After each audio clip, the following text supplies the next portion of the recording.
ब्रह्मास्त्र एक ऐसा अस्त्र जो एक बार में ही संपूर्ण सूर्यमंडल में तबाही करने की ताकत रखता है और इसे हम परमाणु हथियार भी कह सकते हैं।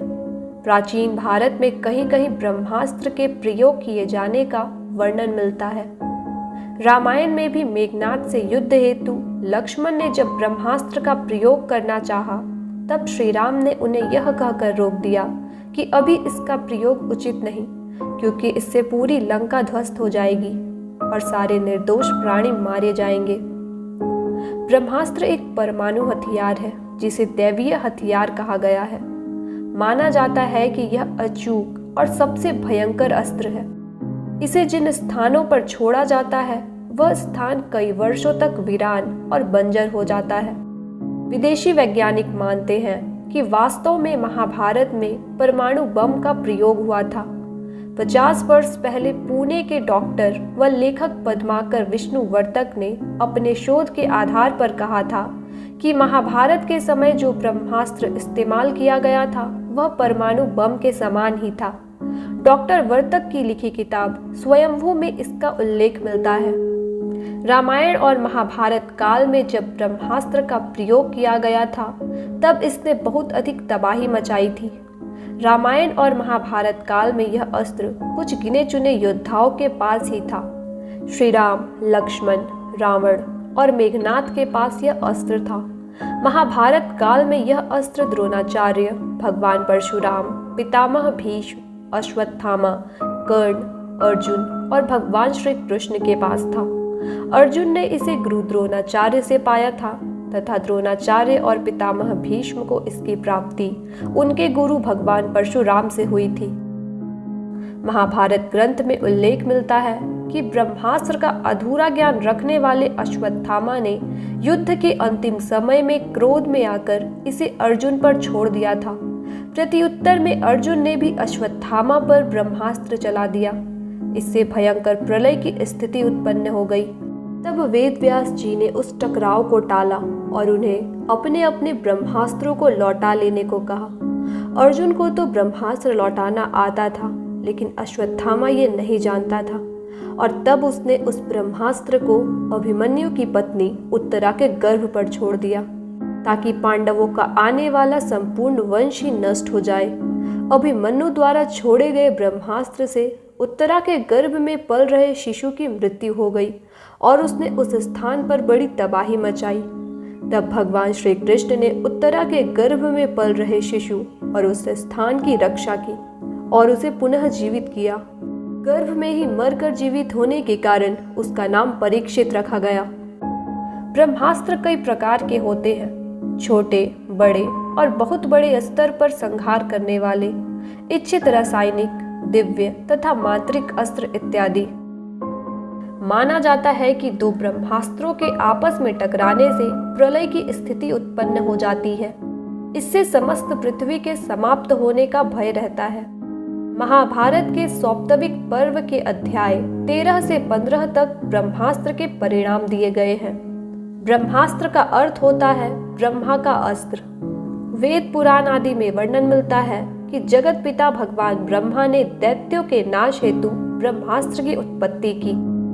प्राचीन काल में शस्त्रों से अधिक संहारक अस्त्र होते थे। शस्त्र तो धातुओं से निर्मित होते थे, परंतु अस्त्रों को निर्मित करने की विद्या कुछ अलग थी। अस्त्रों को मंत्रों की शक्ति द्वारा निर्मित किया जाता और चलाया जा सकता था। प्रारंभ में ब्रह्मास्त्र देवी और देवताओं के पास ही हुआ करता था।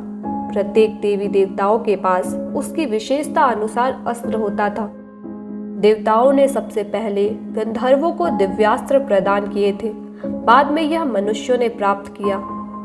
प्रत्येक अस्त्र पर भिन्न भिन्न देवी या देवताओं का अधिकार होता है और मंत्र तथा तंत्र द्वारा उसका संचालन होता है।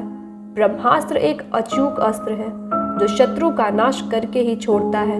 इसका सामना दूसरे ब्रह्मास्त्र से ही किया जा सकता है, अन्यथा नहीं। अस्त्र उन्हें कहते हैं जो किसी मंत्र या तंत्र द्वारा संचालित होते थे।